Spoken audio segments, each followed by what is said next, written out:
용해도라는 건 뭐냐면 이런 거예요. 내가 여기 물 담아놨어요. 물. 자, 온도는 뭐 한 50도짜리 물이라고 합시다.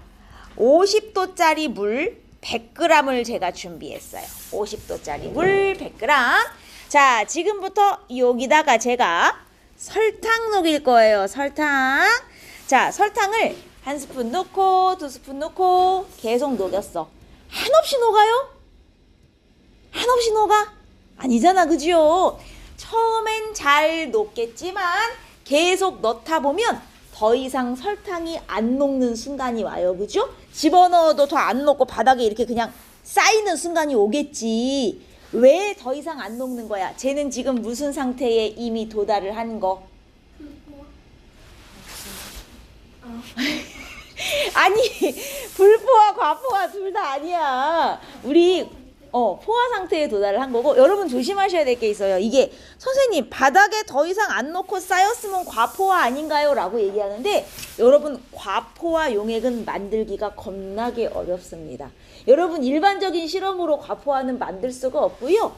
바닥에 쌓였다는 건 이미 여기 녹을 수 있을 만큼 다 녹아서 넣어봤자 더 이상 안 녹은 거예요. 무슨 말인지 알겠어? 따라서 더 안 녹은 게 바닥에 쌓여있다?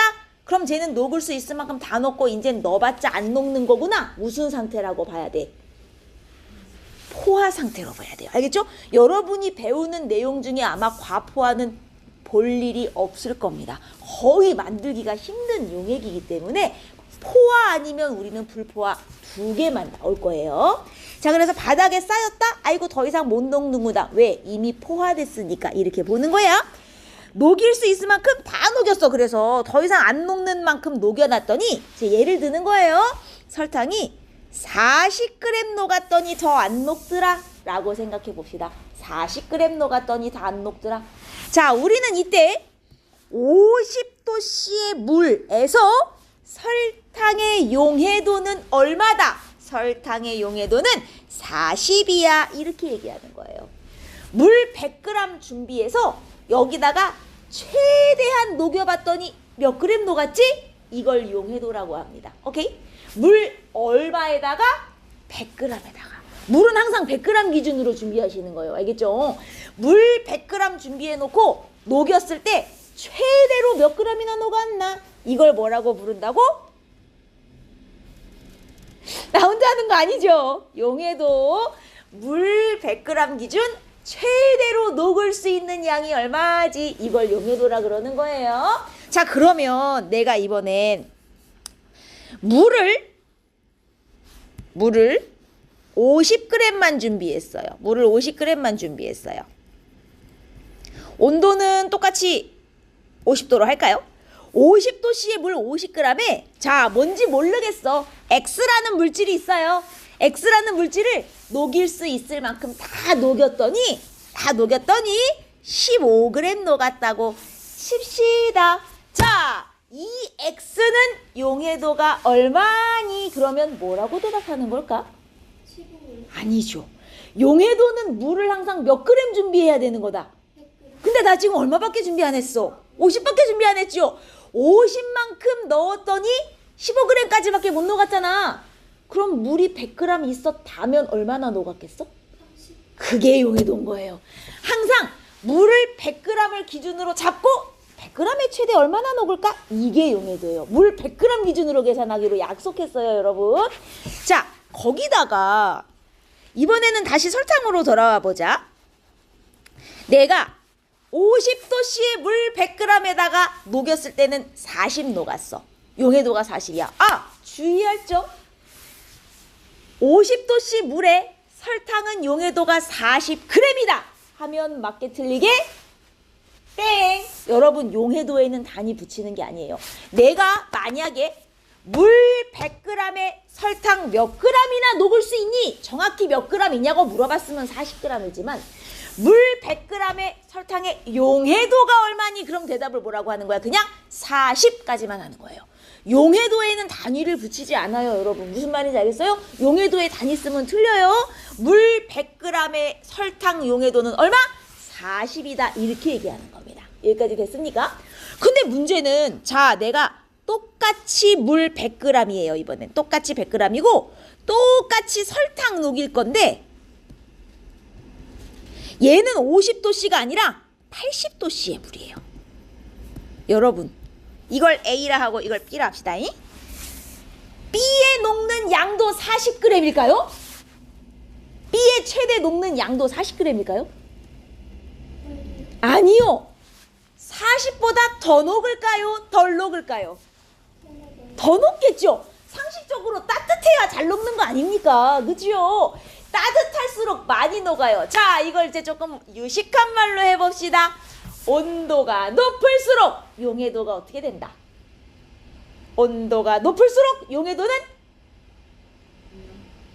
뭐라고? 커진다. 좋아요. 높아진다. 따뜻할수록 잘 녹아. 이 말을 유식하게 한 거예요. 온도가 높을수록 용해도는 증가한다. 이렇게 얘기합니다. 알겠습니까? 그래서 저 80도씨에서는 설탕 용해도가 아마 40이 아닐 거예요. 40보다 크겠죠? 그럼 용해도는 뭐가 바뀌면 변할 수도 있는 거구나. 온도가 바뀌면 변할 수도 있는 거구나. 그리고 온도가 높아지면 용해도도 커지는 거고 온도가 낮아지면 용해도가 작아지겠구나 라는 사실을 알 수가 있겠네요. 그죠? 자, 요 밑에 용해도에 내가 정의를 밑줄 칠게요. 용해도 중간쯤에 있어요. 용매 100g, 항상 물은 100g 준비하는 거예요. 그죠? 용매 100g에 최대한 녹을 수 있는 용질 몇 g이니? 이걸 용해도라 그래요. 만약에 물이 100g이 아니야? 그러면 여기에 이만큼 녹았으니 100g 있으면 얼마 녹을까? 이렇게 생각해서 용해도를 구해야 되는 거예요. 알겠습니까? 자, 그리고 용해도는 물질의 특성이 맞아요. 근데 온도가 바뀌면 변할 수는 있어요. 변한다고 해서 특성이 아닌 건 아닙니다, 여러분. 변해도 물질의 특성이 될 수 있어요. 같은 물질끼리 다 똑같이 변하면 돼요. 자, 여기 몇 가지 물질의 용해도 그래프 좀 보세요. 가로축이 뭐야? 온도. 여러분 봐라. 온도가 높아지니까 얘네들 용해도가 다 어떻게 되고 있어? 증가하긴 하죠. 근데 온도가 높아지니까 제일 많이 용해도가 변하는 애가 이 중에 누구야? 제일 많이 용해도가 바뀌는 애가 누구예요? 질산칼륨. 그죠? 얘 온도 높아지니까 용해도가 쭉쭉쭉 올라가죠? 반면 온도가 높아져도 용해도가 별로 안 변하는 애는 누구야? 염화나트륨.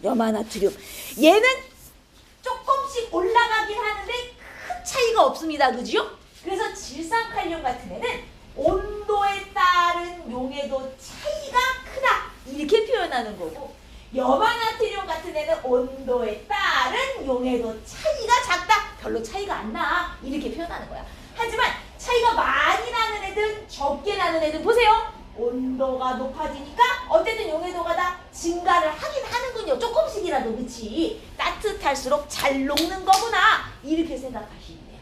여기까지 이해했습니까? 아우 좋아요. 자, 그런데 제가 어디를 잠깐 볼 거냐면 20페이지 한번 가보실래요? 20페이지. 20페이지의 밑에 유제 1번이라고 그래프가 하나 있어요. 여러분, 이게 어떤 물질의 용해도 그래프예요. 얘도 마찬가지네. 온도가 높아지니까 용해도가 증가하고 있어. 자, 지금부터 제 질문에 답해보세요. 이 물질은 80도씨의 물에서 용해도가 얼마냐? 80도씨 물에서 이 물질 용해도 얼마? 그쵸? 얘 80도씨에서 최대 얼마까지 녹냐? 150까지 녹는다는 뜻이죠. 그럼 얘는 80도씨의 물에서 용해도가 150이 내인 거야. 여기 보시면 항상 물 100g 기준으로 그린 그래프라고 써 있습니다. 그죠? 자, 그러면 얘 60도씨에선 용해도가 얼마니? 100이 되는 거예요. 80도에선 용해도가 150이었는데 60도에선 용해도가 100인 거예요. 여기까지 이해하셨습니까? 아주 좋아요. 그럼 만약에 여기에 80도씨의 물 50g 있어요. 80도씨의 물 50g. 내가 여기에 최대한 녹일 수 있을 만큼 다 녹였다? 몇 g이나 녹아갈게? 200. 자, 여러분 다시 80도씨의 물 50g 있어요. 최대 얼마까지 녹을까요? 300. 자, 잘 봐요. 80도씨의 물에서 얘 용해도 얼마? 150. 80도씨에서 150이죠. 이게 무슨 뜻이야? 80도 물 100g 있을 때 얘는 최대 얼마까지 녹는다? 150g까지 녹는다는 소리예요. 자, 그럼 80도씨의 물 50g 있으면 얘는 얼마나 녹을 수 있는 거야? 75. 75, 절반 녹는 거야. 물이 반 됐잖아요. 무슨 말인지 이해했어요? 60도씨의 물 10g 있어요. 최대 얼마까지 녹아요? 10. 60도씨 100g에 100 녹는 거예요. 그럼 60도씨 물 10g 있으면 10g 녹는 거죠. 이해했습니까? 여기까지? 자, 지금부터 잘 보세요. 지금부터 자면 안 돼요. 내가 B 용액을 만들었어요. B 용액을 만들었다는 게 무슨 얘기야? 80도씨 물 100g에 최대한 녹여서, 즉 150g 녹여서 지금 포화 상태 만들어 놓은 상태예요. 알겠습니까? 자, 이 80도씨 용액의 온도를 60도까지 낮출 거예요. 그러면 얘 지금은 몇 그램 녹아 있어요? 내가 몇 그램 녹였다고요, 여러분? 150g 녹였죠? B점에 도달시켰으니까. 근데 온도를 60도로 내려요. 60도에선 몇 그램 녹을 수 있어요? 100밖에 못 녹죠. 여러분, 150 녹아 있는데 이제 100밖에 못 녹아요. 그럼 어떻게 해야 돼요? 150 녹아 있었는데 이제 나 100밖에 못 가죠. 그럼 어떻게 해야 되죠? 150 녹아 있는데 내가 이제 100밖에 못 가죠. 어떻게 해야 돼? 용지를 더 넣는다. 자, 여러분, 지금 물이 80도씨 물 100g에 내가 이 물질 150을 녹여놓은 상태죠. 물질 150을 녹여놓은 상태. 이게 용질이죠, 이게. 그죠? 지금 포화 상태죠? 근데 내가 온도를 어디까지 낮췄어요?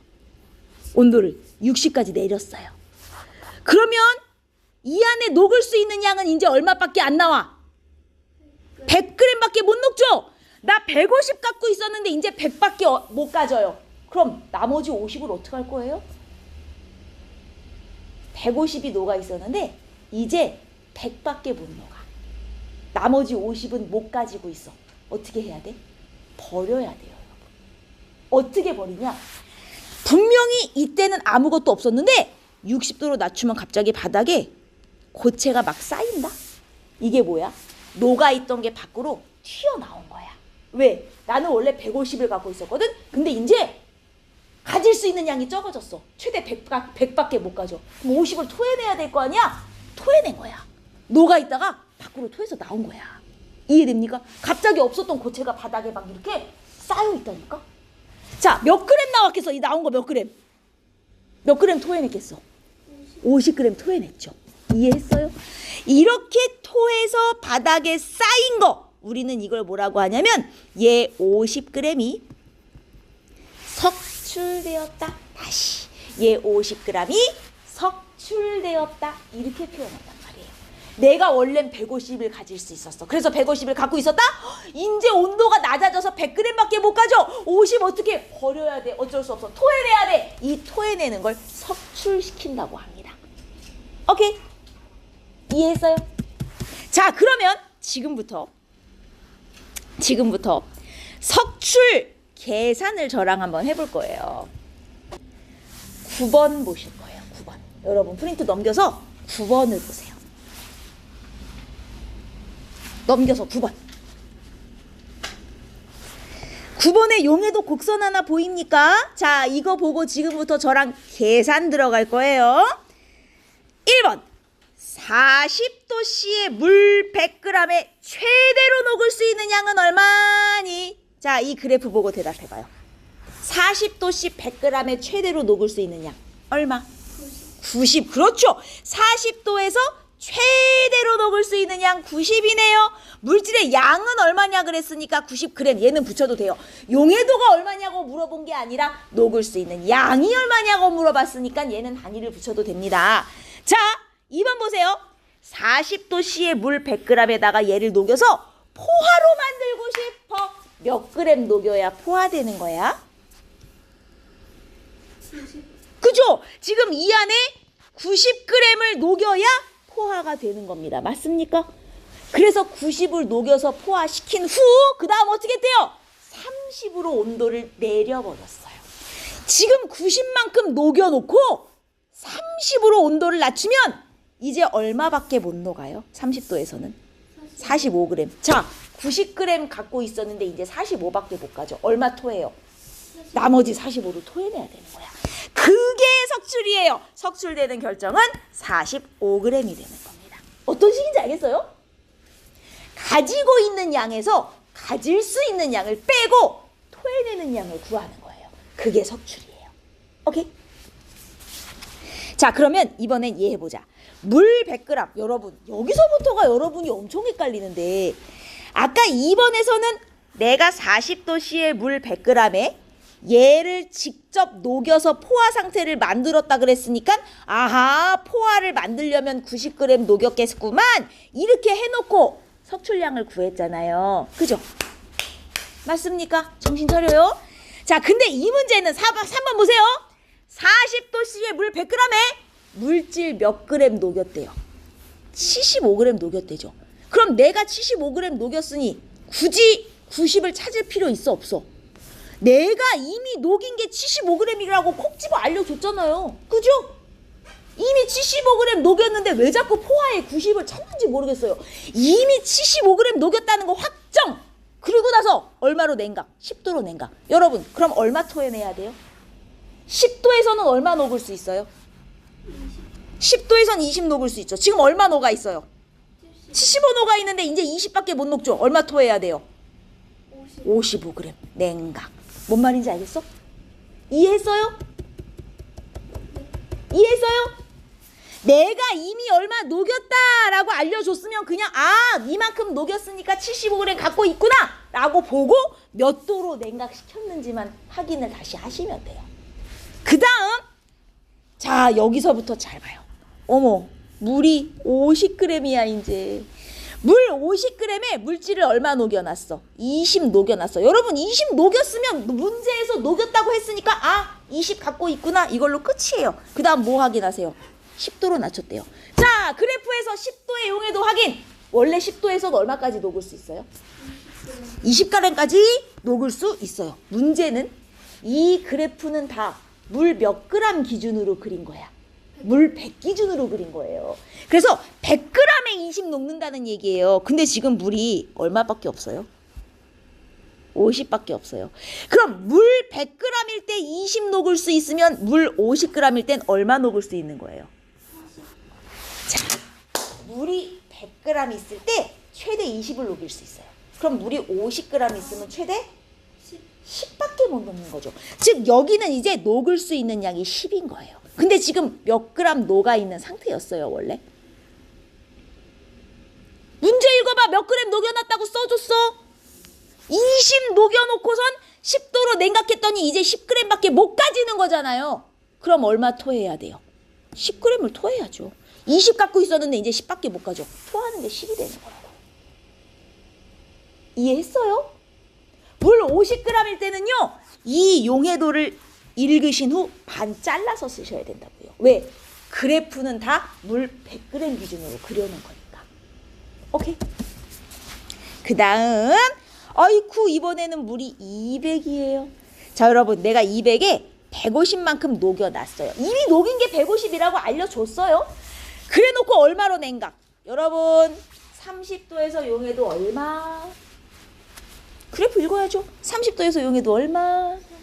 45라고 써있어요. 그러나 이거는 물 몇 그램 기준이고요? 100g에 45 녹을 수 있다는 얘기인데 지금 물이 몇 그램인 상황이에요?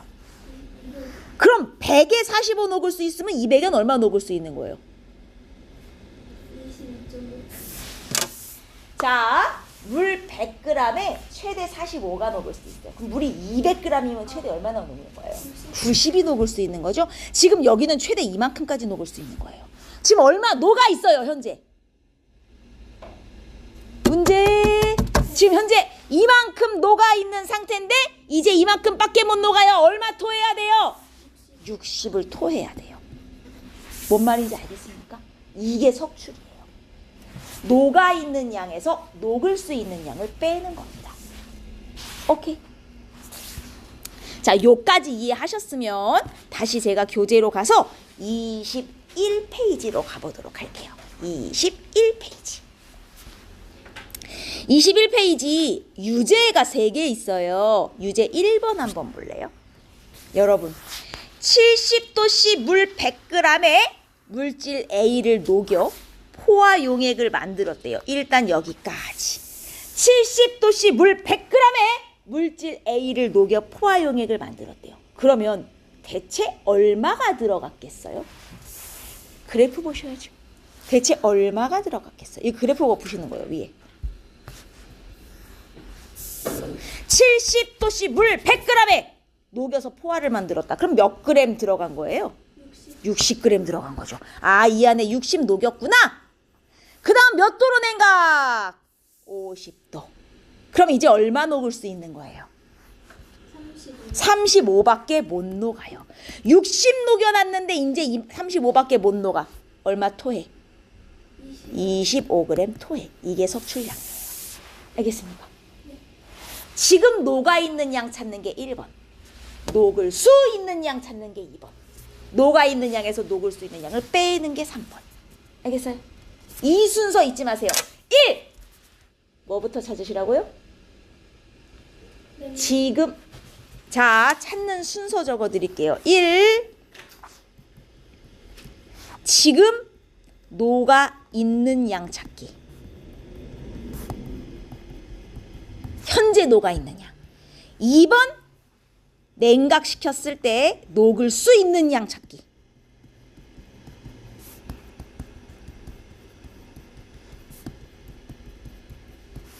그래서 1번에서 2번 빼기가 3번이에요.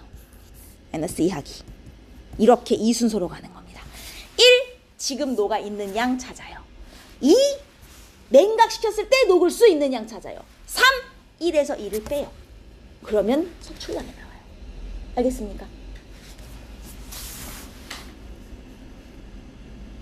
다시 해봅시다. 유제 2번. 자, 제가 뭐부터 하라고요? 지금 녹아있는 양 찾아요. 지금 녹아있는 양 얼마? 1. 그죠? 이만큼 녹였어요. 그 다음 뭘 찾아요? 녹을 수 있는 양 찾아요. 자, 얼마로 냉각했어?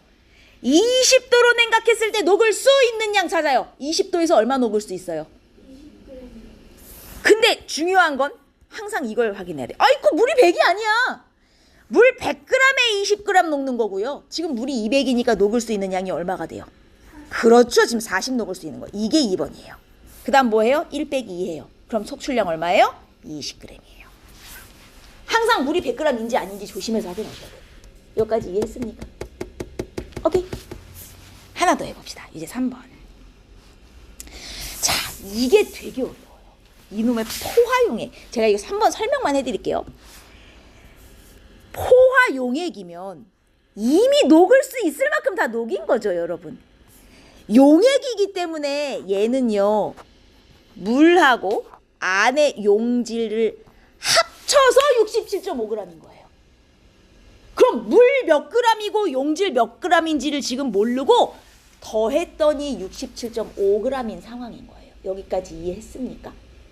근데 지금 50도예요. 여러분, 50도에서 용해도가 얼마예요, 얘? 50에 최대 녹을 수 있는 양이 35인 거예요. 잘 생각해봐요. 물 100g에 최대 35가 녹을 수 있는 거예요. 맞습니까? 그러면 물 100에 얘 35를 녹여놓으면 총질량 135g 나오겠네요. 근데 지금 50도에서 질량이 67.5예요. 여러분, 얘 원래 물 100g에 50도에서 최대 얼마 녹을 수 있다고요? 35g 녹을 수 있어요. 이렇게 녹이면 총질량이 얼마가 나와야 돼요? 135g이 나와야 돼요. 근데 지금 67.5g밖에 없어요. 지금 무슨 관계죠? 135의 절반이네요. 절반. 이해했어요? 여러분 50도씨 기준 지금 잘 봐요. 50도씨 기준 물 100g에 최대한 녹을 수 있는 양이 35g이니까 이만큼 녹이면 135g이 돼야 돼요. 근데 현재 135g이 아닌 67.5g밖에 안 되잖아요. 어이구 절반밖에 안 되네. 왜 절반이겠어요? 물이 100g이 아니었던 거예요. 물도 절반인 50g, 얘도 절반인 12.5g밖에 없어서 이렇게 반씩밖에 안 녹여놨기 때문에 얘도 절반인 67.5g이 된 거예요. 지금 이렇게 녹아 있는 거예요. 물 50에 물도 절반, 용질도 절반, 그래서 총질량도 지금 절반밖에 안 나온 거예요. 이해했습니까? 즉 지금 녹아 있는 양은 얼마라는 얘기예요. 지금 녹아 있는 양 얼마? 지금 녹아 있는 양 67.5는 물하고 녹은 거 합쳐서 67.5고 지금 녹아 있는 거 얼마? 지금 녹아 있는 거 12.5g. 우리는 항상 용질이 중요한 거예요, 여러분. 용질. 녹아 있는 애가 중요한 거예요. 지금 녹아 있는 애가 12.5. 자, 1번 찾았으니 이제 2번 녹을 수 있는 양 찾아야죠. 20도로 냉각했어요. 20도에선 얼마나 녹을 수 있어요? 그래프 20도에서 얼마 녹을 수 있어요? 20g. 근데 중요한 건 그 20은 물 몇 그램 기준일 때 얘기고 100g 기준일 때 얘기고 지금 물이 50이에요. 그럼 녹을 수 있는 양은 20이 아니죠. 얼마예요? 10이에요. 그렇죠? 이게 녹을 수 있는 양이에요. 1번 녹아있는 양 12.5, 2번 녹을 수 있는 양 10, 1에서 2를 빼요. 석출량은 2.5g이 되는 거예요. 이게 합쳐서 나올 때가 제일 어려워요. 요거는 조금 연습을 하셔야 됩니다. 이해하셨습니까, 여러분? 괜찮아요? 좋습니다. 이게 용해도예요. 아주 좋아요. 자, 그러면 우리 다시 14페이지로 가서 중요한 거 밑줄만 좀 치겠습니다. 아까 용해도가 뭔지는 밑줄 쳤고요.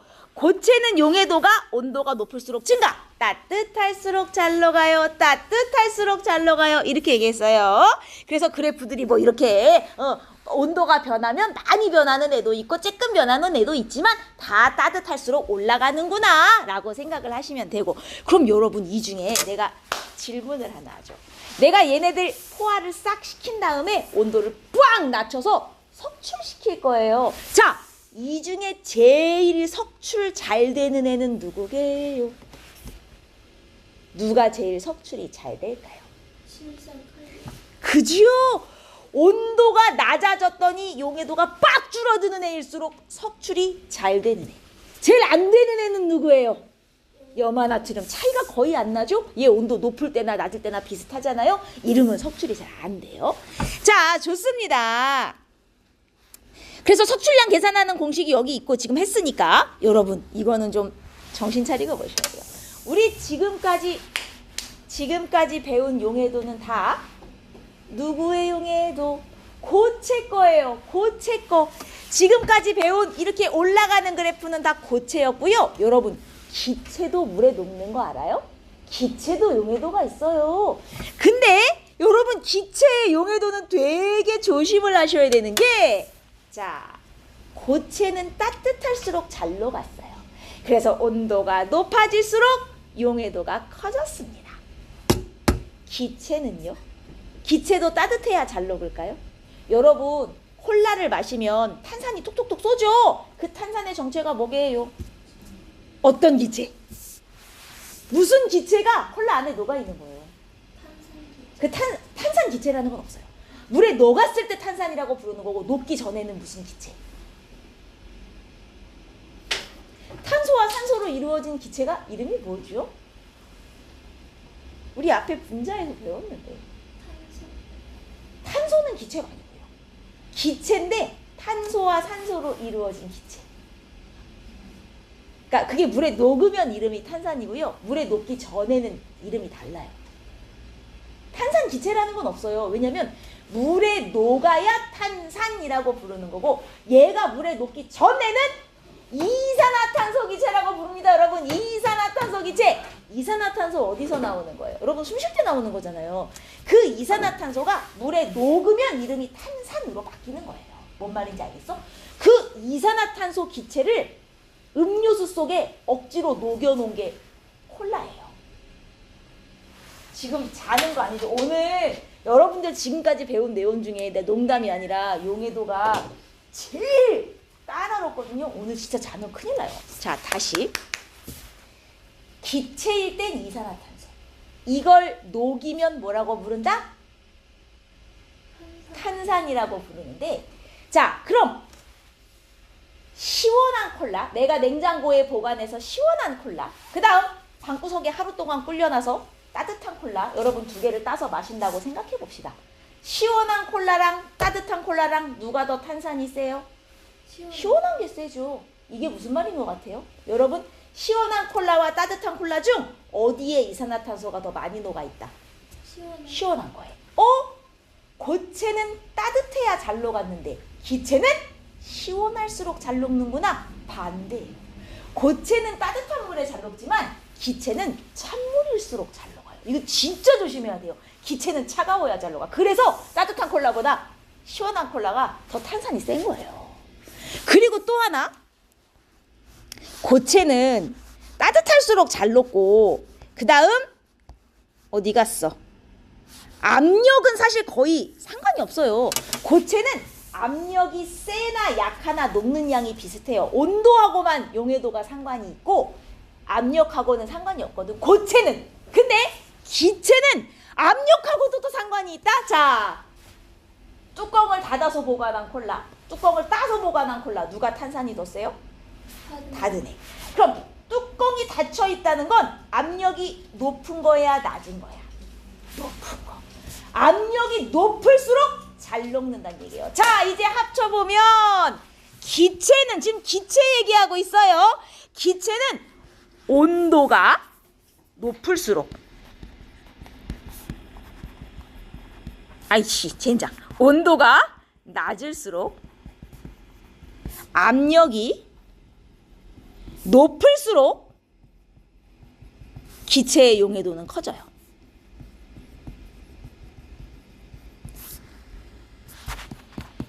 기체만 그래요.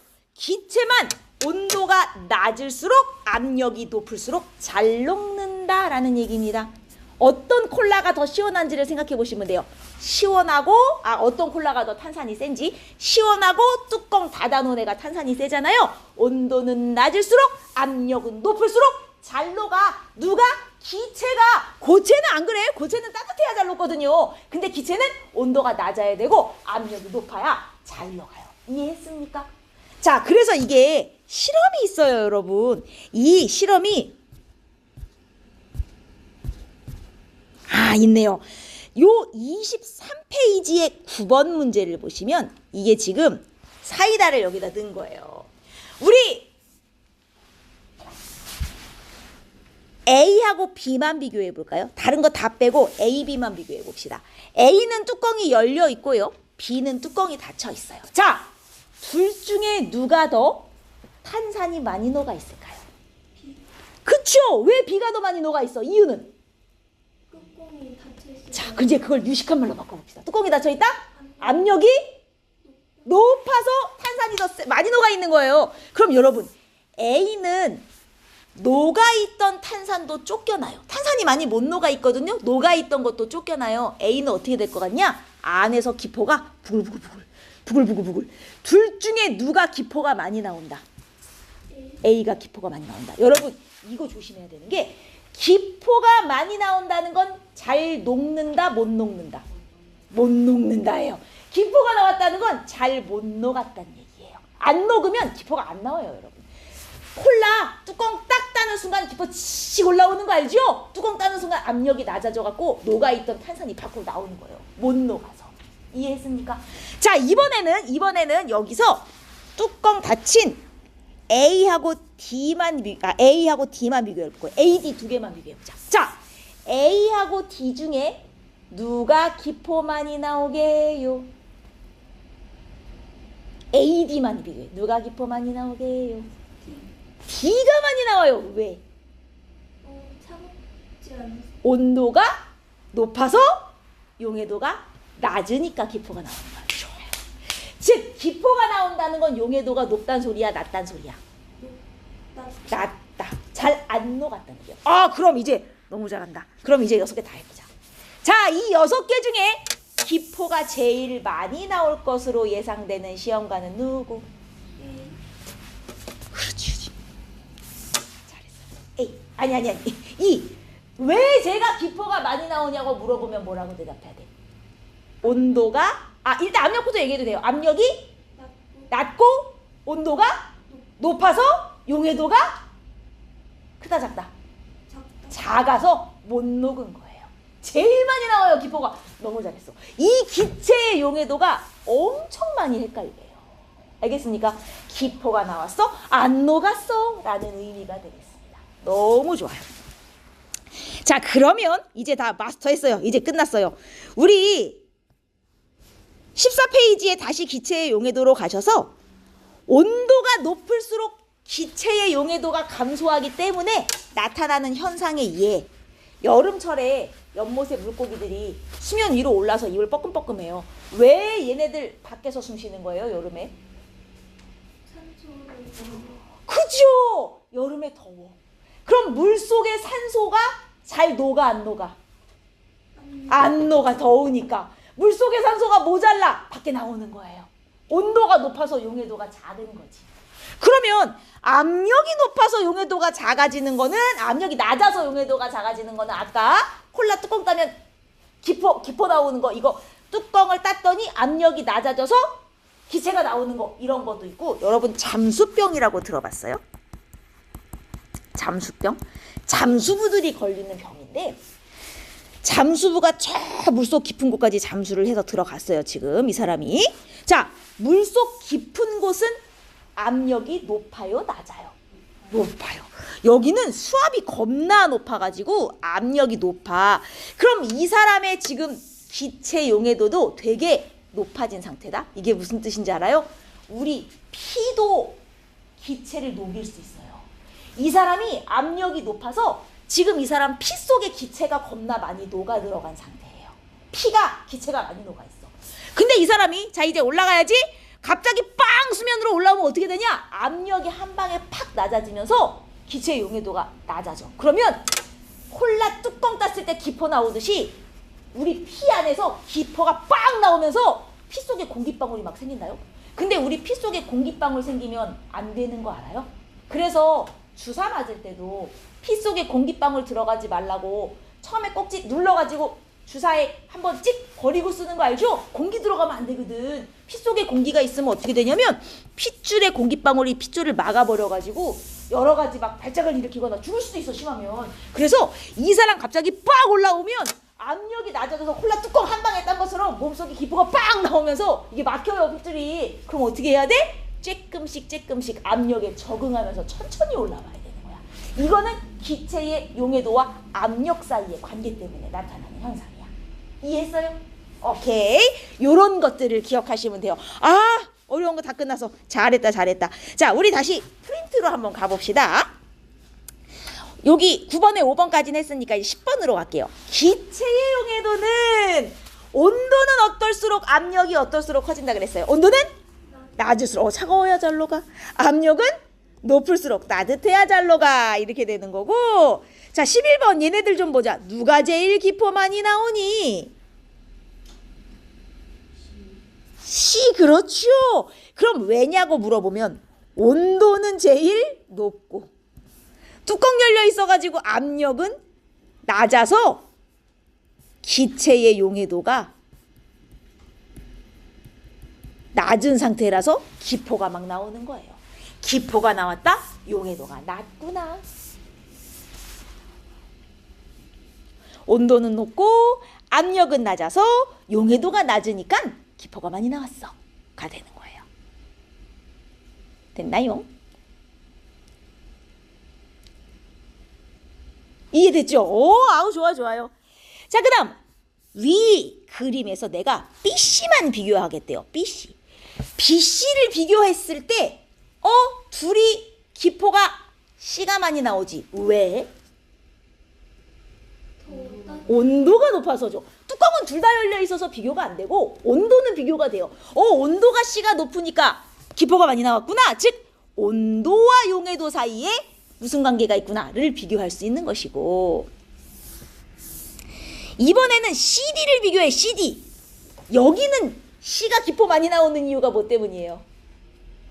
이번엔 압력 때문이죠. 이번엔 둘이 온도가 똑같거든. 근데 뚜껑 열렸냐 닫혔냐의 차이잖아요.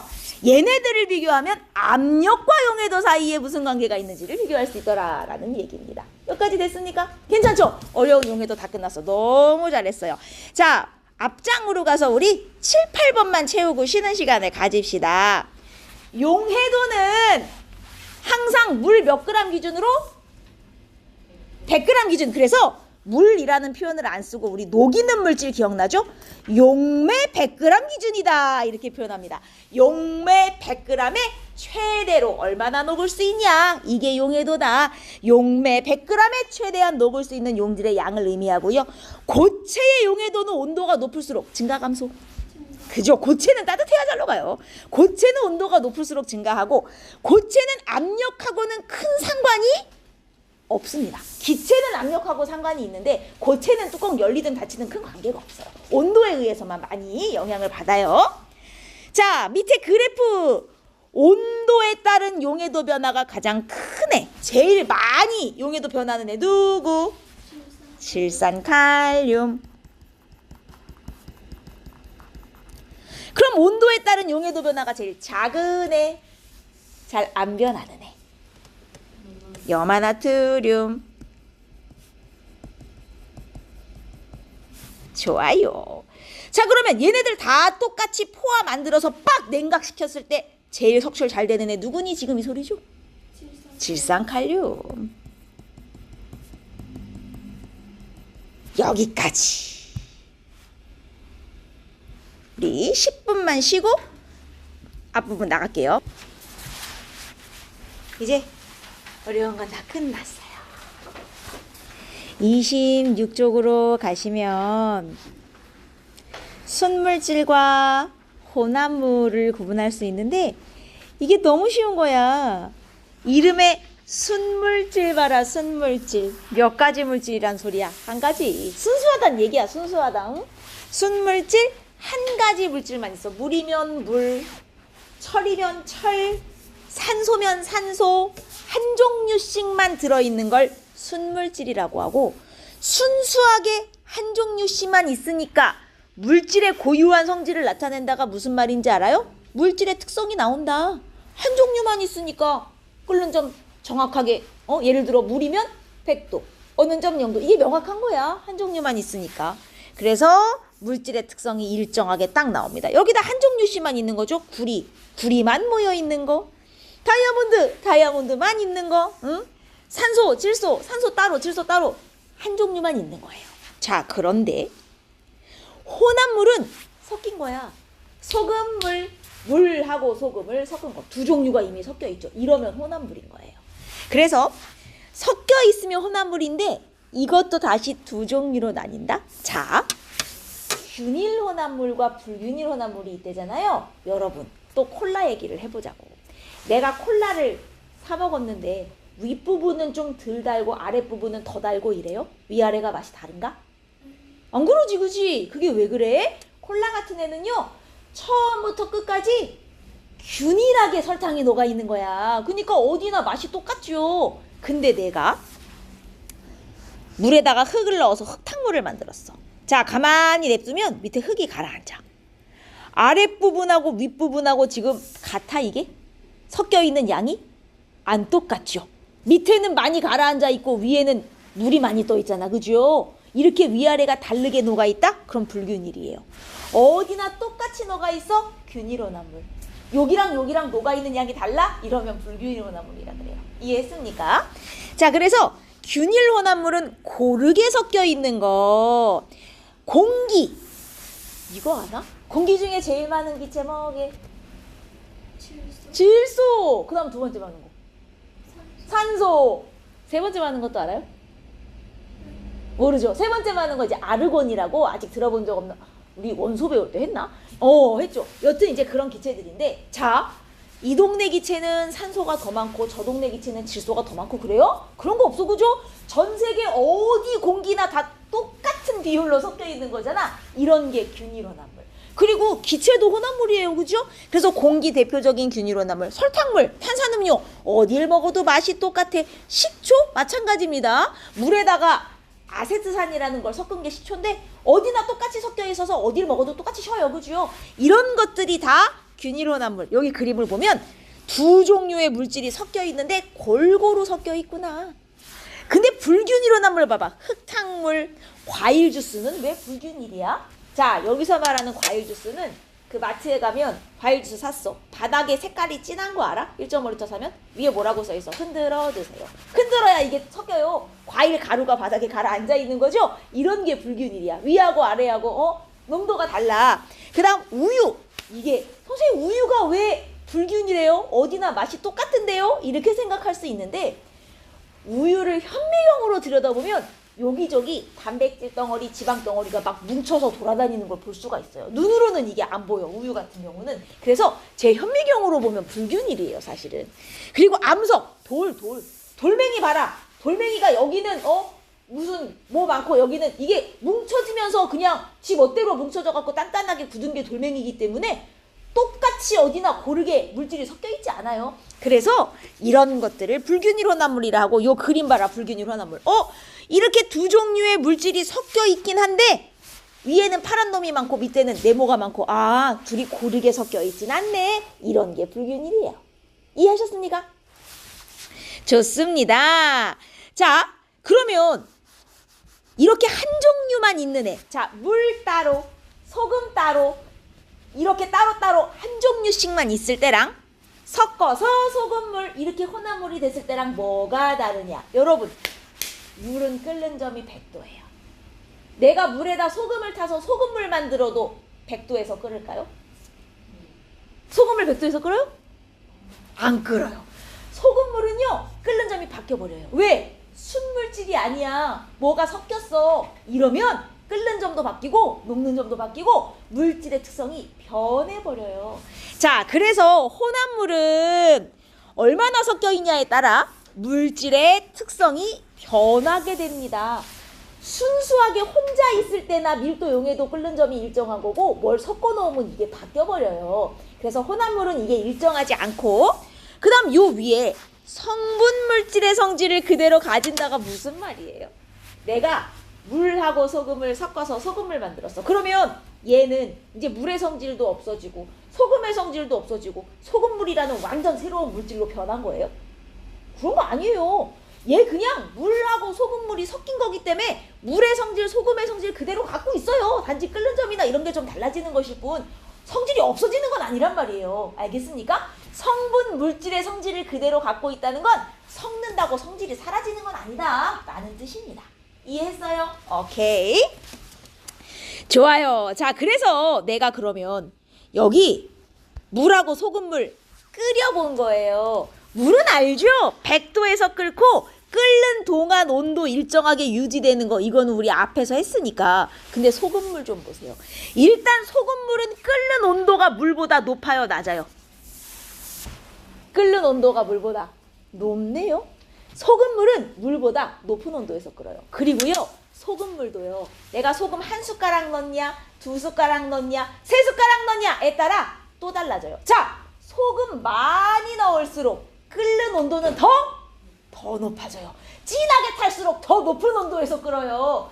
그래서 얼마나 섞었냐에 따라 이게 또 바뀌고, 그리고 얘 웃기죠. 얘는 끓고 있는데도 온도가 일정하지 않다. 끓으면서 온도가 계속 올라간다? 아니, 왜 저러는 거야? 왜 끓고 있는데 온도가 계속 올라가? 이유가 뭘까? 얘 두 가지를 기억하셔야 돼요. 1. 순수한 액체, 순수한 물일 때보다 높은 온도에서 끓기 시작해. 자, 요건 이유가 뭐냐면 제가 옆에 적어드리겠습니다. 왜 소금물이 물보다 끓는 점이 올라가냐? 소금이 물이 끓는 걸 방해해요.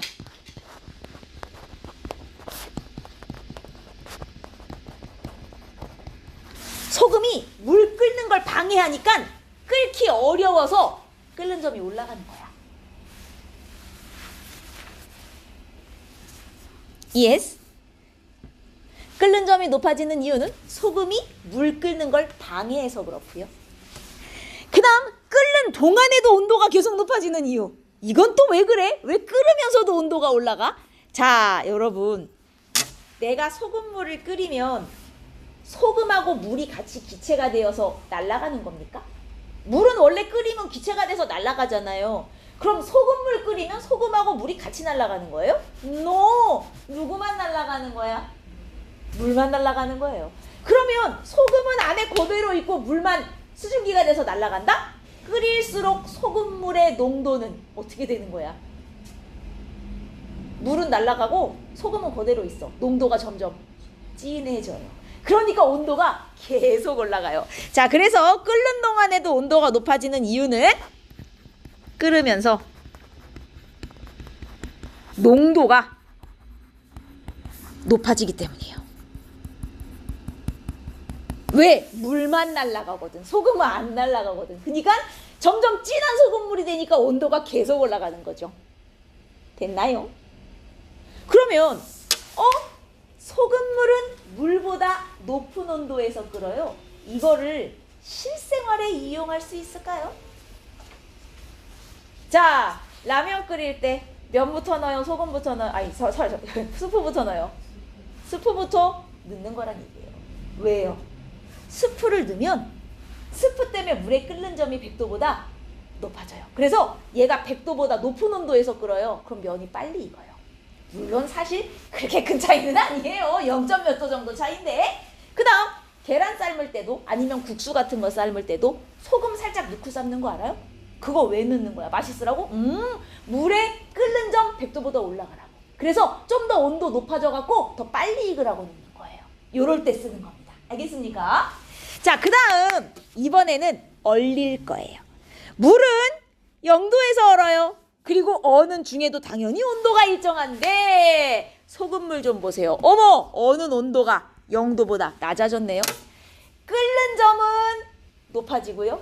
어는 점은 낮아졌어요. 소금물이 물보다. 끓는 점은 올라가요. 어는 점은 내려가요. 그리고 요 봐라, 요것도 어는 동안에도 온도 계속 내려가는 거. 이유는 똑같아요. 왜 어는 점이 낮아졌냐? 소금이 이번에 물이 어는 걸 방해하는 거예요. 그리고 왜 어는 동안에도 온도가 낮아지냐? 얼면서 농도가 계속 진해져요. 왜냐면 소금이랑 물이 같이 어는 게 아니에요. 얼 때는 안에 물만 얼어요. 소금은 남겨놓고. 그러면 농도가 진해져. 그러니까 얼면서 온도 계속 내려가. 자, 그러면 소금물이 물보다 어는 점이 낮아지는 걸 이용하는 예. 실생활에서 볼 수 있어요.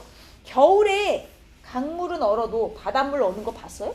바다는 안 얼어요. 왜 안 얼게요? 짜서.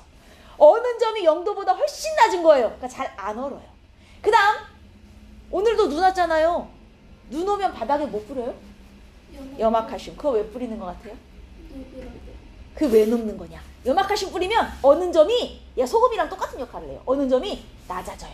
어는 점이 낮아지면 잘 어는 거야? 안 어는 거야? 잘 안 어는 거예요. 아주 추워야만 어는 거예요. 뭔 말인지 이해되죠? 얼지 말라고 뿌리는 거잖아요. 그리고 겨울철에 그 자동차 안에 냉각수라고 있어요.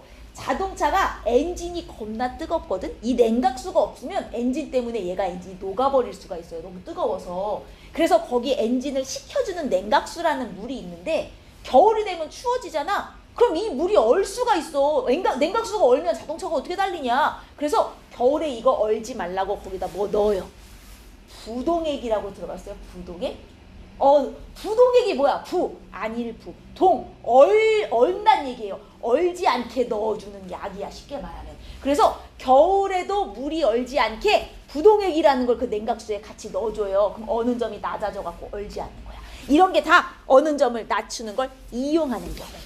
이해했습니까? 오케이. 자, 그리고 요거는 뭐냐면 얘네는 물하고 소금물이었잖아요. 고체랑 액체를 섞은 거. 자, 봐봐.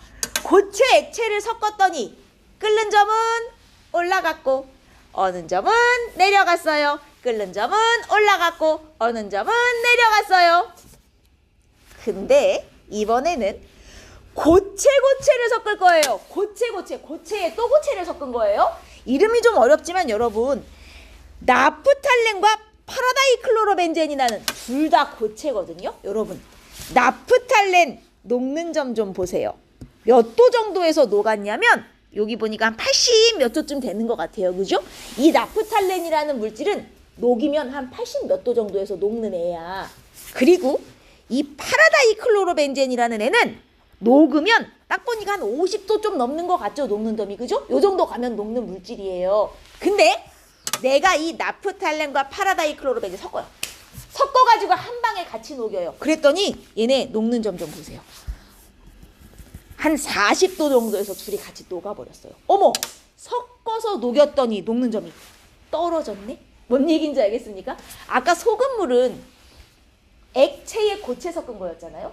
물에다 소금 섞은 거였잖아요. 고체 액체를 섞어 놓으면 끓는 점은 올라가고 어는 점은 내려가요. 근데 고체를 섞어 놓으면 녹는 점이 둘 다 동시에 떨어져요.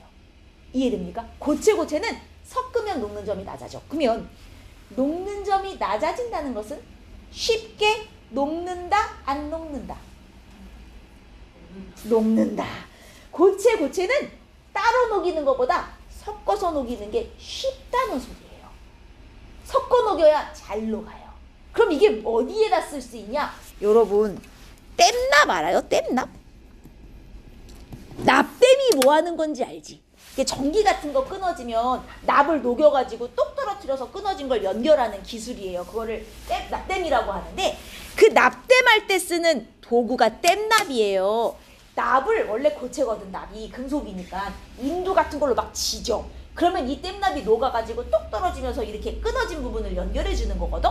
근데 이 납이 되게 녹는 점이 높아요. 잘 안 녹아. 아니, 나 빨리 납땜해야 되는데 안 녹는 거야. 잘 녹았으면 좋겠잖아. 그래서 이 땜납 만들 때 순수한 납으로 만드는 게 아니라 여기다 다른 금속을 뭘 섞어요. 섞어서 만들면 녹는 점이 어떻게 돼? 떨어져서 좀만 가열해도 금방 녹아서 납땜을 할 수 있어. 그래서 이런 거 만들 때 순수한 걸로 안 만들고 일부러 섞어 만드는 거야. 잘 녹으라고. 그 다음 또 이런 거 들어봤나? 퓨즈라고. 요즘은 다 집에 이거 차단기가 있어서 손잡이로 올리고 내리면 되는데, 예전에는, 자, 우리 집에 전선이 이렇게 들어와. 여러분 그건 알아요? 우리 집에 들어오는 메인 전선은 하나예요. 메인 전선 하나로 선을 가닥가닥 나눠가지고 냉장고도 돌리고 TV도 켜고 전등도 켜는 거거든요. 근데 이게 너무 많은 거 알지? 이런 거 너무 문어발식으로 쓰면 불날 수 있는 거. 그게 전류가 너무 많이 통해서 많이 쓰면 과열되거든요. 내가 엄청 문어발로 썼다고 생각을 해봐요. 그럼 우리 집에 흐르는 전류가 너무 과도하게 많이 흐르면 이 전선이 녹아서 끊어져 갖고 불이 날 수 있어요. 불이 나면 안 되니까 우리 집에 들어오는 전선에다가 퓨즈라는 금속을 이렇게 연결을 해놔요. 이 퓨즈는 일부러 여러 가지를 섞어서 잘 녹게 만들어 놓은 거야. 좀만 뜨거워져도 금방 녹아. 그러면 내가 너무 우리 집에서 전기 많이 쓰잖아요. 여기 전류가 엄청 흘러서 막 열이 나면 금방 뚝 끊어지면서 우리 집에 전기 싹 나가요. 근데 불 나는 것보단 나니까 이 퓨즈는 너무 전류가 많이 흐르면 빨랑 녹아서 끊어지게 만든 거야. 그럼 녹는 점이 높으면 안 되겠죠. 쉽게 녹아야 되니까 낮아야 되잖아. 그래서 이런 퓨즈 같은 거 만들 때 여러 가지를 섞어서 써요. 잘 녹으라고. 하나만 있으면 잘 안 녹으니까. 그래서 고체는 섞으면 녹는 점이 낮아져서 잘 녹아. 이런 걸 사용한 얘가 땜납, 퓨즈 이런 거야. 이해하셨습니까? 괜찮죠? 아주 좋아요. 자, 오늘 진도는 여기까지만 나갈 거고, 우리 이제 학습지 아까 덜 채웠던 거 마저 채우고. 좋습니다. 1번으로 갈게요. 우리 물질의 특성이 되는 거는 다 알죠? 저번에 해가지고 물질의 특성이 될 수 있는 거 3가지 쓰고, 이건 다 한 거니까 1, 2번은 지웁시다. 오늘 시험 볼 거니까 넘어가고 3번부터 채우지 뭐. 3번 한 가지의 물질로만 돼 있는 거 아까 뭐라 불렀어요? 그죠? 순수해. 순물질이야. 순물질 얘는 너무 많아서 뭐 쓸 수가 없다. 응? 물만 있으면 순물질이죠. 이산화탄소 한 종류만 있으니 순물질이고요. 금만 있으니 순물질이고 이런 것들. 얘네는 당연히 한 종류씩만 있으니까 물질의 특성이 일정하게 나와요. 근데 여러 가지가 섞여 있어. 혼합물. 얘네들은 우리 주변에 볼 수 있는 혼합물 아까 뭐뭐 얘기했죠? 콜라 혼합물입니다. 물에 설탕 넣고 이산화탄소 넣고 그죠? 여러 가지 섞어 놓은 거고요. 콜이라고 썼어. 콜라. 그다음에 식초, 우유. 식초도 물에다가 뭐 아세트산이라는 걸 타서 먹는 거거든요. 우유도 물 안에 이것저것 섞여 있는 거죠. 단백질, 지방, 그죠? 이런 것들이 다 혼합물이고요. 자, 혼합물은 안에 있는 물질의 성질 있어요, 없어요? 물질 섞는다고 성질 없어져요? 안 없어져요. 그대로 남아 있어요. 그리고 얼마나 많이 섞었냐에 따라 특성도 바뀌어요. 소금 많이 섞을수록 끓는 점 올라가고 막 이런 식으로 섞는 양에 따라 성질이 바뀔 수 있습니다. 이게 혼합물이에요. 그 다음 자, 같은 혼합물이어도 요 그림 좀 보세요. 얘는 지금 골고루 섞여 있네요. 무슨 혼합물? 균일 혼합물. 얘는 막 위에는 맑고 밑에 가라앉았네? 불균일 혼합물. 이렇게 되는 거예요. 균일 혼합물에 어떤 것들이 있었습니까? 균일. 탄산음료. 맞아요. 탄산음료 좋아요. 그 다음 공기. 이것도 균일 혼합물이라 그랬습니다. 그죠? 어디나 똑같이 섞여 있는 거. 불균일 혼합물에 이제 우유, 암석. 이거 불균일이라 그랬습니다. 돌멩이 같은 거. 자, 물과 소금물에 이쪽은 가열곡선 그려볼게요. 여러분 물은 끓이면 몇 도에서 끓어요? 자, 100도에서 온도가 더 올라가면 돼, 안 돼? 온도가 올라가다가 100도 딱 되면 이렇게 일정하게 가는. 이게 물 끓일 때. 상태 변화할 때 원래 온도 일정한 거잖아요. 근데 소금물은 좀 달라요. 소금물은 어떻게 돼요? 온도가 올라가다가 100도보다 더 올라가. 그리고 끓으면서도 계속 올라가. 소금물은 이런 식으로 그려줘야 된다는 거죠. 물보다 높은 온도에서 끓고 끓으면서도 계속 올라가고.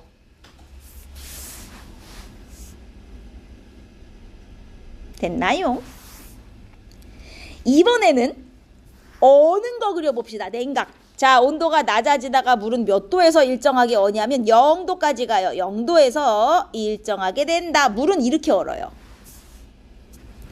근데 소금물은 온도가 내려가다가 물보다 더 낮은 온도에서 얼기 시작하면서 얼면서도 계속 떨어져. 이렇게 생겨야 소금물이죠. 이렇게 얼면서도 계속 내려가는 그림이 뭐 있다고요? 소금물. 이런 식으로 그려주시면 되겠습니다. 그리고 이걸 이제 소금물은 물보다 끓을 때는 높아지고 얼 때는 더 낮아지고 이렇게 되는 거죠. 끓을 때는 더 높아져, 얼 때는 더 낮아져. 실생활에 이용하는 예.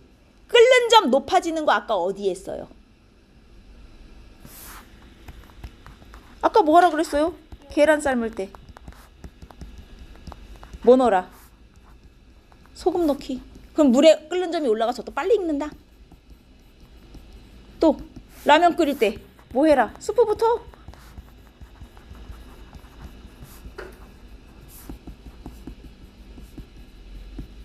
이런 게 끓는 점을 높게 하려는 이유고, 어는 점을 낮추는 건 뭐 있었어요? 길 얼지 말라고? 염화칼슘 뿌리는 거. 그 염화칼슘을 우리가 뭐라 그래요? 제설제. 눈 오면 제설제 뿌리기. 이거 어는 점 낮춰서 잘 얼지 않게 하려는 것이고요. 그 다음 자동차 냉각수에 뭐 집어넣어? 부동액 넣어요. 이거 다 어는 점을 낮춰서 얼지 말라고 하는 겁니다.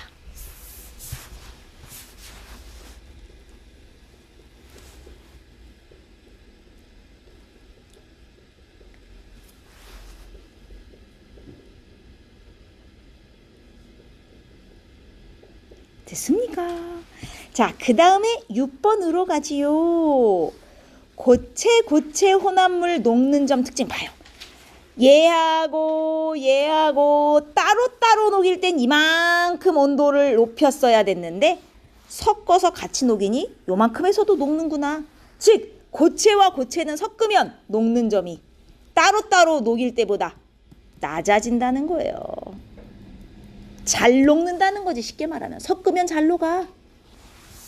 그래서 이 잘 녹는 성질을 어디에 이용하냐? 댐납. 잘 녹아야 되는 거. 퓨즈 뭐 이런 데다가 이용합니다. 예요.